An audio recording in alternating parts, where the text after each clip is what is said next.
Alright, before continuing, let's get back to the arena of Joba and the defeat the two super bosses that are here. Yes, welcome to my glorious arena. It's a B Jova. I know, but your accent makes it sound like a V. For But starters, anyway, the giant mechanical spider. Obviously. it feels like no sci-fi epic is complete without a giant mechanical spider for some reason.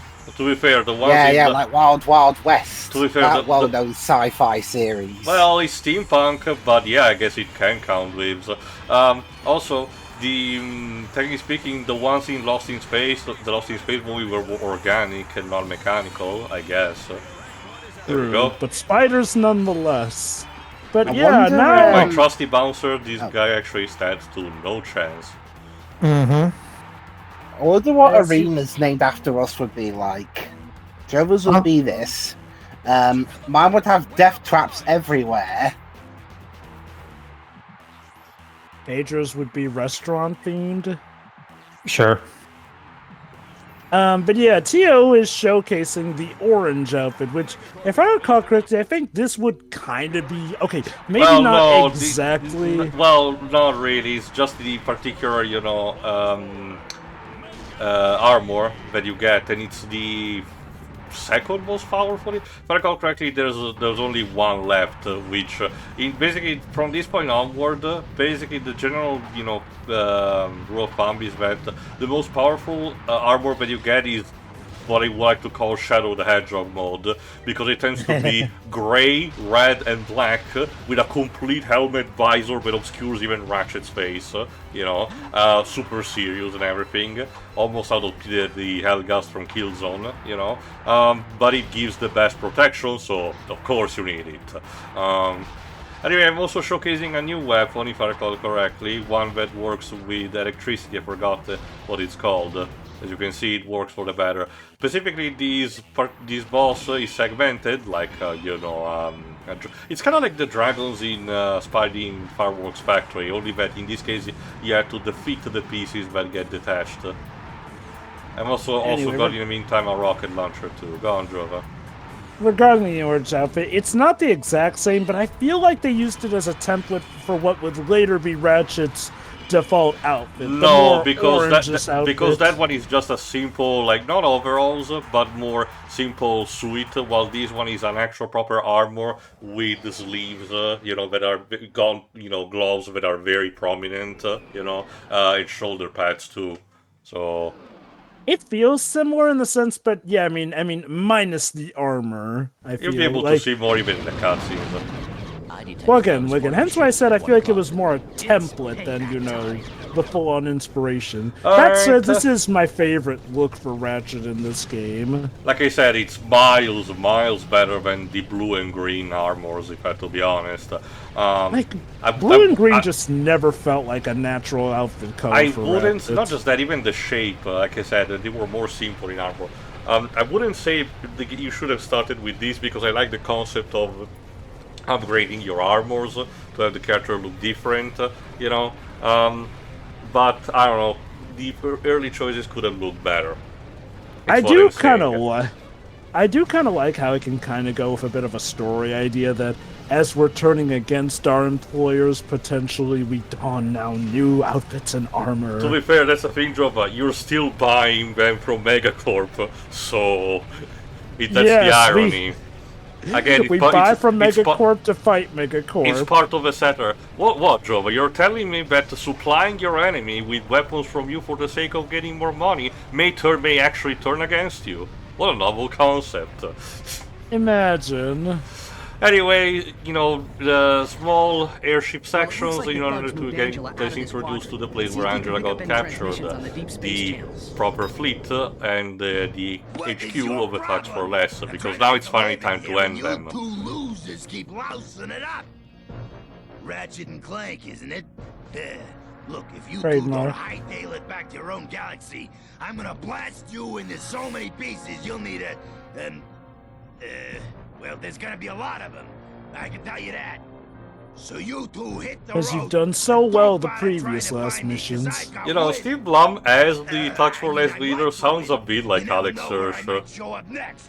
And Oh my god, you're right. And I can be cooling on a warm summer day. Well, you get the idea. Goodbye, morons! Does he realize he has just transmitted his exact location? If not, he's about to find out. Alright, Yeah. it's time to go to Snivelak. Whoopsie. Don't you just hate that? You're giving your big speech, but then you accidentally give away your location. Speaking of, on the topic of Go PS2 era Sony platformers, I recently came across, because now that all the Sly trilogy is available on PS4 and PS5, someone recently made a really comprehensive video comparing the new versions to the Sly collection that Teo did in this channel, and it does a really good job demonstrating some of the visual issues. And specific, like for example, at the beginning of the title screen in Sly 1, where Sly is sneaking on top of a building. In the original PS2 version, they give him a shadowy effect to make him look super mysterious and everything. But in the Sly collection, it's removed and it completely ruins the intended look of that particular title screen. That seems to be a general problem with a lot of not necessarily just remasters, but even ports. The removal of shadows and the more in-your-face kind of lighting under the guise of having quote-unquote improved lighting. He also talks about how that that kind of QTE song minigame boss thingy that we have. The thing that boss was synced up to the original PS2 track. Yeah, I did mention when we commented on the first game with Mizurubi. Yeah. So, and keep in mind, this guy even goes out of his way to explain that he's actually he has appreciation for the Sly collection, so that that's the versions that introduced him to the Sly, and he played them for a long time. But after doing a comprehensive side-by-side, super exhaustive comparison between the two of them, he admits that these are the best official versions to play now from this point on. Because while the widescreen is nice, it does cause some visual issues, like he himself also demonstrated in this video. So the video that I recommend people check out, so you can make up your own mind, is Sly Classics versus the Sly Collection, the definitive comparison. So feel free to check all the stuff side by side for yourself, and he even explains things. All pretty much the perfect comparison you can ask for, and make up your mind. Alright, let me see. I don't think... Is the new armor even available now? Oh yes, the Electro Steel armor. Okay, the armor that we're having right now is the second to last, if I recall correctly. But again, you'll be able to see. Also, the weapon that we could have got in the prison that I basically forgot. I simply switched because the Crank Zapper is something that you get only in New Game Plus. I will still showcase it, don't worry. But the one that you get that still costs a lot, similar to the Zodiac, is a shield weapon. Which, let me talk about that. The shield weapons in this franchise, I have kind of a love-hate relationship with them. On one day, they genuinely do protect you. They are very good at their job, preventing you from having massive damage being dealt to you and everything. But the problem is that outside of having little armor, their XP rate of gaining is pitiful, to say the least. So leveling them up is constantly a pain in the ass to do it. I feel like a consistent thing across Insomniac games is they're definitely more suited for attack than defense. There you go. As you can see again, the box breaker magnet combo allows me to, easily gain any scenery bolt. Like I said, it's a feature that's more helpful in New Game Plus. I won't be able to showcase it a lot, but I will explain during the extras part. All attack, no defense. What are Insomniac Tsunderes? Alright, let's take the fight to them. The rocket launcher is, much like with the first game, it's actually faster, but, still reliable enough. And you kind of will need it because the boss of this area kind of requires to pack the maximum punch that you can have. Go on, Pedro. One particular thing that actually surprised the community, Teo, and is going to change Slide 2 speedruns moving forward, is that for whatever reason, and this is only in Slide 2, you can skip the cutscenes in that game now. Because for the record, everybody, the Sly games have never allowed you to skip cutscenes. I forgot if 4 does it. Does I 4 allow don't you to skip remember. it? The point is, the original PS2 Sly games don't allow you to skip the cutscenes. Neither does the Sly collection on PS3. But for whatever reason, the PS2 emulation, the recent PS2 emulation on PS4 and PS5 of Sly 2 specifically, allows you to skip the cutscenes, and I don't understand how and why only Sly 2. It's The great really emulation weird. power allows me to skip. I guess, but hey, look at the bright side. It's a quality of life improvement that definitely makes this an unquestionable definitive version of the game, at least. I'm honestly more surprised about Slide 2, how they managed to, Sucker Punch, managed to maintain the Easter egg of Rocket Robot on Wheels, considering they don't really own the IP, but as far as I know, Ubisoft does, so Yeah. I wonder. Another thing that he noted in his comparison was how the making of featurette from Slide 2 is not included in the Slide collection. Yeah, which is a shame, yeah. Fortunately, in the recent versions, again, it's all there. Not to mention, there was also a cutscene that was slightly... I've forgotten about it, how there was one cutscene in Slide 2 that was slightly censored in PAL territories. Which was? Go back and check the comparison to later if you want, because it took a long time to explain. Trust me, we have the time. Oh, okay. Remember that one where we see, where we briefly see them gambling? Like in one of the minute, we see him throw like cards in a casino. I forgot what was the specific contest. It's been a while. In Slide 1. Yeah. Basically, in PAL territories, they removed that little bit that shows them at the casino because they didn't want to have gambling implications or whatever. And that was only in the PAL versions. Since the Slide collection, apparently we used the PAL versions as the base for some reason.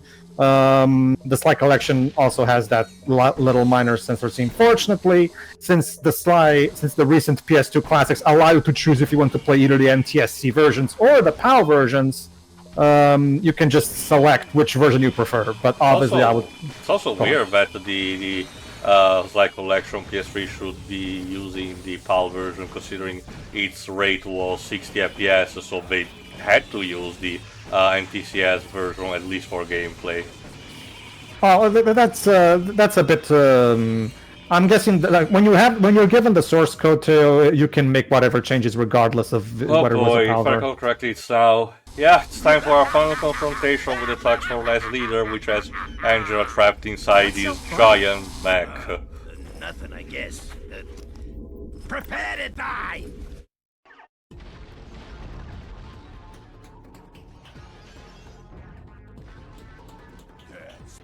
Okay, so I hope you had fun, because the fun is over. This is the spongiest that ever sponged, at least in the franchise so far.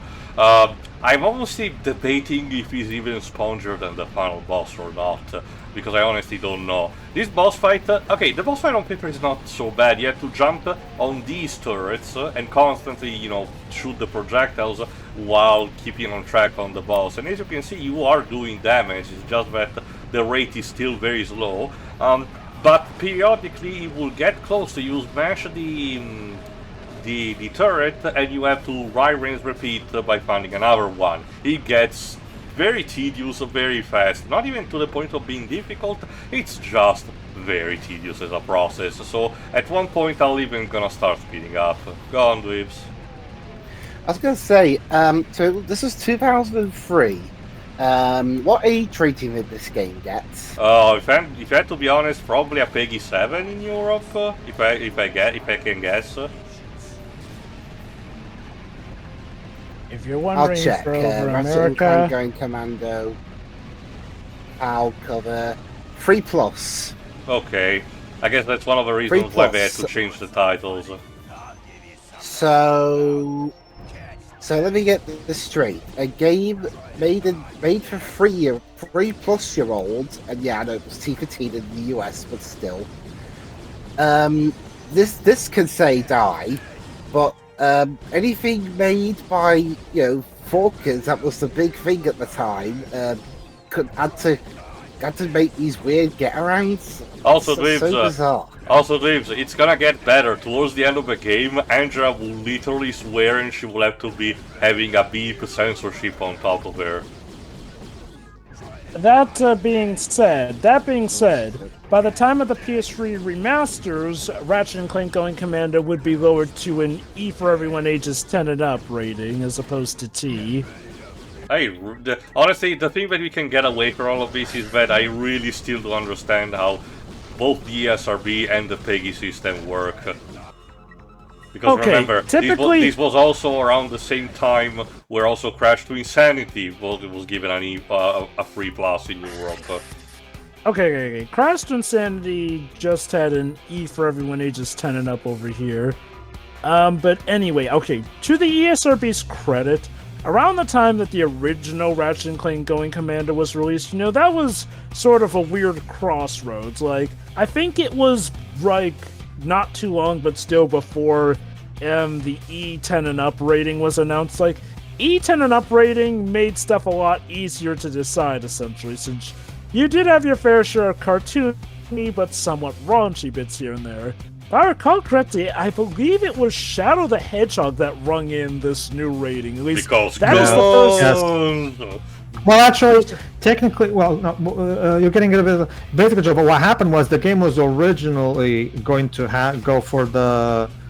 God, what was it? It was originally going to be T. At some point, it was actually going to be M-rated, as Jason Griffith has recently announced. Originally, what happened was they were originally aiming for the T rating, but then when they realized, oh wait, they're going to add what was it? E10 plus, right? Yeah. They're going to add the E10 plus rating just in time. So so they thought, oh, okay, if we censor the game a bit more, we'll be able to use the E10 plus rating instead. That's what happened. If I recall correctly, Shadow was like the first major game to use that rating, to my knowledge at least. But yeah, no. Not necessarily the first, but it was definitely one of the first, definitely. This is still going, by the way. Oh. I don't know what it. I don't know what it. I mean, I'll be honest. I don't hate this boss fight. I actually like it still. It's a bit spongy, but I have enough fun with it. Yes, I don't know what the I don't know what the game was like in Japanese, but I could just imagine Takashi Iizuka just typing in, and then Shadow says "fuck," and then he says "shit." Dwibs, you do know Jason Griffith recently revealed that where's that damn 4KS Emerald? That was supposed to be a Precision F strike originally. I know. I'm just imagining Iizuka doing that for the Japanese version as well. Who knows? Maybe it stayed that way in the Japanese version, since they're way more lenient with kids on that. Anyway, to mention because you might remember this if you still remember our Resistance 2 run. This is the same type of music that I used for another speed section, one of the boss themes from the Heaven Sword expansion of Final Fantasy 14. Cute. This honestly sounds like it would fit in a Sonic game. The gist is that in one of the side quests in Heaven Sword is that the goblin species summons their own kind of Eidolon, which is Alexander, so it's very mechanical, and as such a lot of the boss themes are mechanical in nature. They even have a Super Sentai mech. They use Eidolons in okay, it has a different name, I just remember now. It's a bit more complicated and deserves another big explanation if we ever get to any Final Fantasy 14 content. I do mainly raise an eyebrow because Eidolons is, by Final Fantasy standards, a very specific term for the Maybe, summons, but it's used occasionally sporadically from time to time, like Aspers. You okay, Clank? Anyway, we're done. Great. Let's go. Hello. Let's just pray that... Oh, don't worry, she's okay. I meant after we free Angela. Oh, Ratchet, you killed her. Now, before you run off, Oops. take a look at this. I picked it out of Lizard Boy's pocket. Log entry 4792. Returning from Megacorp's distribution center. I'm beginning to suspect that Megacorp has lied to me. The extra large. Alright, now it's finally It time helps say. to intercept a shipment of a prototype. Protopets, which might explain why the whole facility is guarded by ravenous mutant creatures. Their warehouse ship may hold as many as 10 million crates, and with 100 protopets per crate, that could be as many as 3.5 zillion protopets. A secret shipment that large can only mean one thing. Megacorp is up to no good. I will confront them as soon as possible and demand a bigger cut of the action. Yeah, just in case you thought he was actually Are going to they turn out to be a insane? good guy. The galaxy is in far more danger than I had imagined.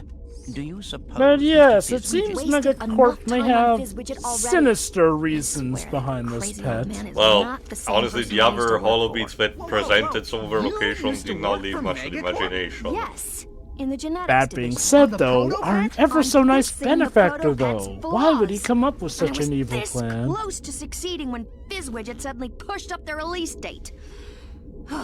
Is it worth disrupting the protopet shipments? It's It's a part start. of a whole To satire stop them angle, for but I good, will explain. we're gonna need There to is break the into Megacorp questions raised headquarters. more at the end in? when everything is clear. How? But let's just I say wanna that know if the Megacorp change of ID morality on my in home things planet? with, We'll split up Ratchet then. and Clank Clank and siding I with will go to the Angela distribution and being facility. more against You go grab the Megacorp, ID. still leaves a lot of, not question, but it's questionable in terms of, still morality. But again, more at the end of the game, because nothing, not yet everything has been, showcased yet. Mm-hmm.